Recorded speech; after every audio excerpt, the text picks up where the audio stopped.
అందరికీ మరణత. ఈరోజు దేవుడు మనకు అనుగ్రహిస్తున్న శ్రేష్టమైన వాగ్దానము, నీవు నీ భూమిలో విత్తుటకు నీ గింజలకు కావాల్సిన వాన ఆయన కురిపించును. యెషయా గ్రంథము 30వ అధ్యాయము 23వ వచనము. He will also send you rain for the seed you sow in the ground. Isaiah chapter 30 verse 23.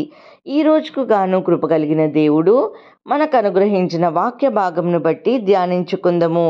ప్రభునందు ప్రియమైన సహోదరి సహోదరులారా, ప్రభు వాక్యము ఈరోజు మనందరికీ సెలవిస్తుంది. మనము ఎంత శ్రమ పడినా, మనం ఎంత కష్టపడినా, ఆ కష్టానికి శ్రమకు తగినటువంటి ప్రతిఫలం రావాలంటే అది ఆయన ద్వారా మాత్రమే సాధ్యమండి. ఈ భూమిపైన జీవిస్తున్న ప్రజలు, అన్యులైన వారు, దేవుని నమ్మని వారు కొంతమంది అంటుంటారు, మా దగ్గర ధనం ఉంది, మా దగ్గర కావాల్సినంత కూడా ఉన్నాయి, మేమేమి చేయాలనుకున్నా చేస్తాము, మేము అవన్నీ కూడా చేయగలము అని. వాస్తవమే, వారు ఏమైనా చేయగలరు, వారు ఏమి చేయాలనుకున్నారో అది చేయగలరు, ప్రయత్నించగలరు. కానీ విజయము రావాలంటే మాత్రము, వారు గెలుపు పొందాలంటే మాత్రము దేవుని యొక్క సహాయము కావాలి. వారు చేయాలనుకున్న పనికి ఆ సమయానికి ఆ ప్రాంతంలో అన్నీ సమకూర్చబడి ఉండాలి. ఉదాహరణకు ఒక గొప్ప ధనవంతుడికే ఒక కారు నచ్చి దానిని కొనాలని ఆలోచన చేశాడు. కారు రేట్ వచ్చి కోట్ల రూపాయల్లో ఉంది. అయితే సామాన్య ప్రజలు దాన్ని చూడగలరు కానీ కొనలేరు. కానీ అతడు అనుకుంటాడు, నా దగ్గర డబ్బున్నది, నా దగ్గర కావాల్సిన బ్యాంక్ బ్యాలెన్స్ ఉంది, కాబట్టి నేను ఇది కారు కొనగలుగుతాను అని అనుకొని డబ్బులు బ్యాంక్ నుండి డ్రా చేసి షోరూమ్కి వెళ్తాడు. కానీ ఆ వ్యక్తి కొనాలనుకున్న కార్ కలర్ కానీ అదే కలర్ స్టాక్లో లేదండి. అప్పుడు ఆ కారు వచ్చేంత వరకు ఆయన ఆగాల్సిందే కదా. నిజమేనండి, డబ్బు ఉంది, ఒక్కసారి ఆ డబ్బంతా పే చేయగలిగే కెపాసిటీ కూడా ఉంది. కానీ ఏమి లాభం, ఆ టైంకి అక్కడ ఆ కార్ లేదు కదా. చాలామంది ఆలోచనలు ఇలాగే ఉంటాయండి.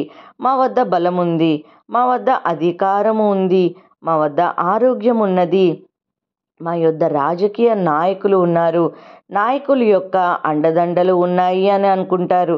కానీ ఏమి లాభమండి, దేవుని సహాయము లేకపోతే, దేవుని యొక్క కృప లేకపోతే, దేవుడు సమయాన్ని ఇవ్వకపోతే ఎన్ని ఉన్నా అన్ని సున్నాతోనే సమానము. ఈరోజు లేఖన భాగంలో మనం చూస్తే మనము ఆ విషయమే అర్థం చేసుకోవచ్చు.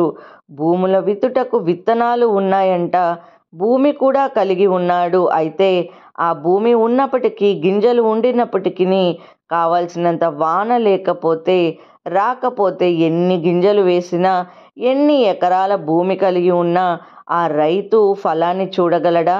ఖచ్చితంగా చూడలేడు. ఆయన వర్షం కురిపిస్తేనే, అది కూడా అతివృష్టి లేదా అనావృష్టి కాకుండా ఉంటేనే ఒక రైతు అనుకున్న వంటి దిగుబడిని పొందుకోగలుగుతాడండి. ఈ సమయంలో ఈ మాటలు వింటున్న ప్రియమైన సహోదరి సహోదరుడా, ఈరోజు మీ యొక్క పరిస్థితి కూడా ఇలానే ఉన్నదేమో. కావాల్సిన ధనం ఉండినప్పటికీ గృహములో సమాధానము లేదేమో. తినాలి అనుకున్న ఆహారము అంతా కన్నుల ముందు ఉన్నప్పటికీ తినే ఆరోగ్యము లేక బాధపడుతున్నావేమో. కావలసిన జ్ఞానము, క్వాలిఫికేషన్ ఉండినప్పటికీ నీవు కోరుకున్న జాబ్ను పొందుకోలేకపోతున్నావేమో. వ్యాపారం ప్రారంభించి లాభాలలో నడపగలుగుతున్నటువంటి శక్తి, సామర్థ్యం కలిగి ఉన్నప్పటికీ పెట్టుబడికి కావలసిన ధనము లేదేమో. ఎంతమంది పిల్లలునైనా పోషించగల సంపద నీకున్న గర్భఫలము లేక బాధపడుతున్నావేమో. కావాల్సిన ప్రతీదీ ఈ రోజున నీకు ఉన్నా కానీ నీలో రేపటిని గూర్చిన ఆశ లేక, పిల్లల భవిష్యత్తు కానరాక, భర్త లేదా భార్య మార్పు లేక కృంగిపోయిన స్థితిలో ఈ రోజున దుఃఖిస్తున్నావేమో. ప్రియ సహోదరి సహోదరుడా, అన్నీ ఉన్నా కానీ దేవుని సహాయంతో ఈ లోకంలో ఉన్న ప్రతి ఒక్కరికి కావాలి. కాబట్టి దేవుని సహాయము కోరుకో. నీ తోటి మనుషుల సహాయం కోరుకుంటున్నావేమో. నీ దగ్గర ఉన్న ధనాన్ని చూసి మురిసిపోతున్నావేమో. నీ బంధువర్గాన్ని బట్టి ధైర్యం తెచ్చుకుంటున్నావేమో. నీకున్న వ్యాపారాన్ని, జాబ్ని చూసి ఆనందిస్తూ నాకేమి కాదులే, నన్నెవ్వరు ఏమి చేయలేరు, నాకు కావలసినవన్నీ ఉన్నాయి, నేను పట్టిందల్లా బంగారం అవుతుంది అనుకొని జీవించకు. దేవుని యొక్క కృప లేకపోతే నీ చేతిలో ఉన్న బంగారమైనా ఇనుముగా మారిపోతుంది. నీవెంత శక్తివంతుడవైనా బలహీనుడిగా మార్చబడతావు.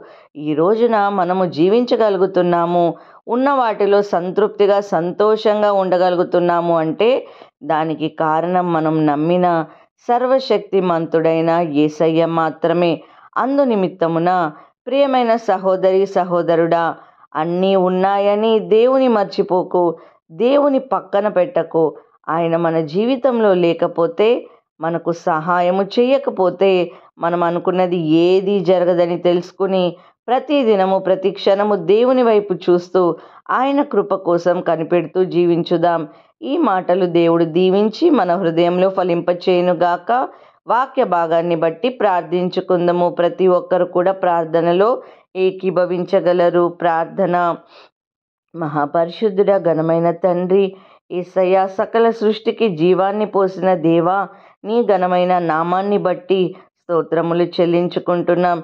ఈరోజు తండ్రి, మీరు వాక్యము ద్వారా మాతో మాట్లాడి మమ్మల్ని సరిచేసి మీ పైన ఆధారపడుటకు మాకు ఇచ్చినటువంటి అవకాశాన్ని బట్టి మీకు స్తోత్రములు చెల్లించుకున్నాం తండ్రి. అవును ప్రభా, నీవు లేకపోతే జ్ఞానము మాకు ఉన్నా, బలము యేసయ్య, జ్ఞానమున్నా, బలము ఉన్నా, అధికారమున్నా, ఆరోగ్యమున్నా ప్రభా ఏది కూడా తండ్రి మాకు పని చేయదు ప్రభా. యేసయ్య, సహకారిగా మాకుండి ప్రభా మాకు తోడు నీడగా ఉండమని ప్రార్థనలో ఏకీభవిస్తున్న ప్రతి ఒక్కరిని దీవించమని నజరేయుడైన యేసుక్రీస్తు అతి పరిశుద్ధ నామంలో అడిగి వేడుకొంచున్నాము తండ్రి. ఆమేన్.